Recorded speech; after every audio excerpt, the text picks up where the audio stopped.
one must imagine Sisyphus happy is a caption used in a lot of memes that was especially famous in 2019.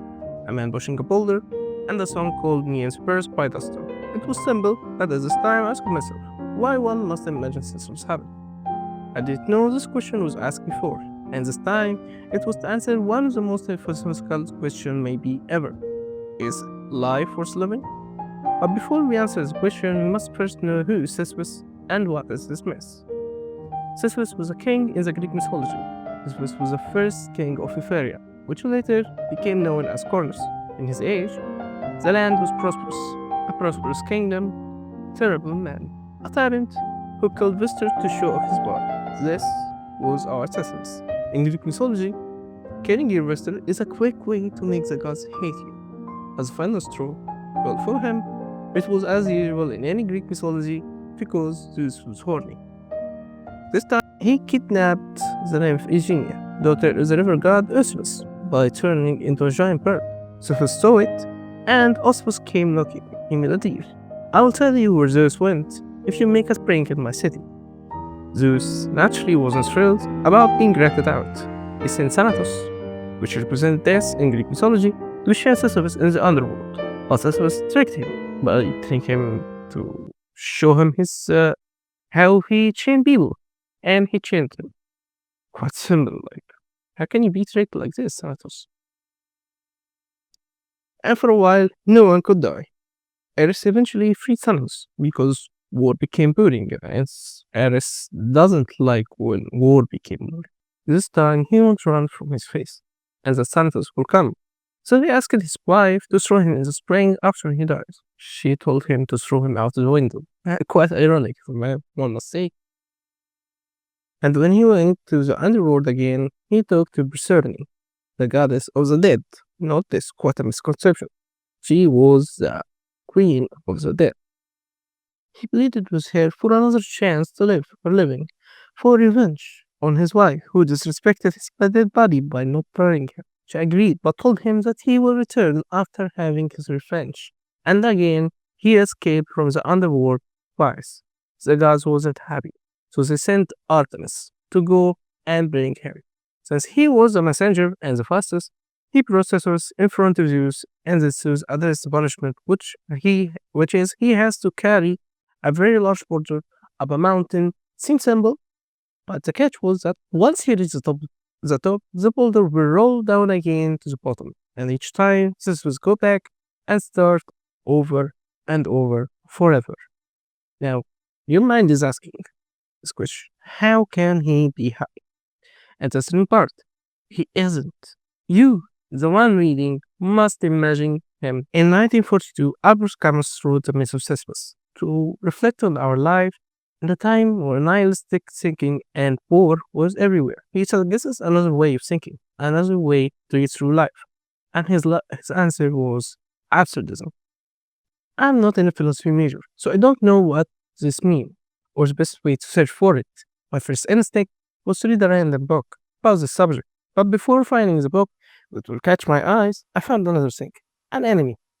And what that enemy talks about? Yep, you guessed, it's absurdism. To be precise, it has many more sides for it, but absurdism is the main focus. This enemy is called Girl Lost 2. It's about two young girls trying to reach the highest floor to find a place where they're to survive, as war started to pick up in their city, so their grandfather gives them a Kinderkraut, a German truck again. It's very weird. And tells them to roll out and try to go to the upper floors and find survivors. Thus, their tour starts. From the start of the evening, and I feel how enormous this world is. All this machinery, all this huge building, but no people. In fact, there's nothing but ruins. There is no food, no living organisms, and they found some military rations. This kind of hibiscus that will break your jaw. And they were happy. In fact, you don't feel the absurdity of the situation until reflecting on the episode, or when Chicha points out how they don't have anything but the rations. Well, that's kind of bad.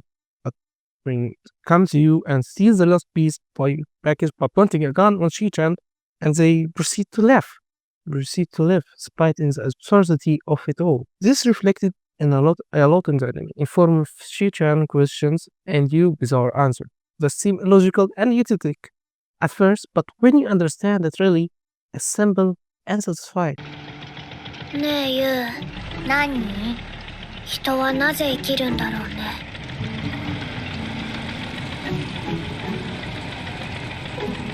や My favorite episode, and the one that really made me realize the user take on absurdism, is the plane episode. We are introduced to Ishi, this episode that is working on a plane, trying to go to another city. And when asked why, it's because she has blueprints for it. That's it. Ishi has a goal, and that's to fly. And for that, she lives, because she said true helplessness is having no place to go. That's pretty much what the Sisyphus living in. They continue helping each other until it's time for takeoff. She did it. The plane take off. She's flying. She and Yuri are watching. Then the wings collapse. Lane has failed and she is falling. Her rock has returned to the start of the mountain. Ishi telling herself that she failed and all her efforts are gone. But she is finally carefree, smiling. She wondered, why? Same as me? And then you answered. Maybe she is getting along with it. Now, she is getting along with a feeling of hopelessness. This moment is when I truly understood what is absurdism and why one must imagine Sisyphus happy. It's too easy to answer all along was hopelessness.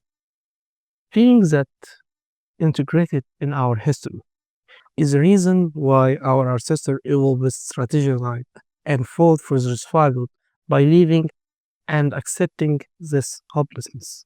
They were happy amidst sadness. You is a truly good character sometimes. A glutton ユウは自分の食料は死んでも離さないだろう。そんなことはない。ことはない。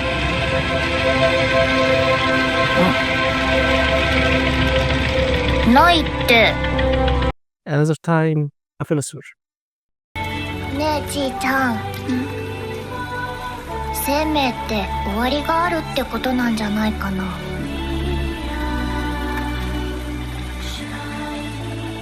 そうだね。月の光。 After watching the anime, I read the manga. It was a small part that was not adapted into an anime. The narration reaches the staircase chapter. After a huge reveal in the story that I will now spoil, so continue if you don't mind, we discovered that you and she are the last humans alive on Earth. First, there's no Grandpa, no Ishi, no Masaka, no everything. Everyone is gone. That's it. Then why continue to ascend? On what feels like an endless staircase with nothing to provide warmth or light, they move in the darkness, hand in hand. This morning, Shiko realized that in darkness she was connected to everything in the world. But this was a lie. They reached the end, the highest level. But Shio wondered if they did the right thing, if they really should have continued their tour. For her to be met with a snowball to a face from you, shouting that she doesn't know why they are the only ones left or anything, but she knows one thing, that living has been great. A simple line brought me tears. She didn't deserve this end, nor a lot of people in our world, but at least living has been great.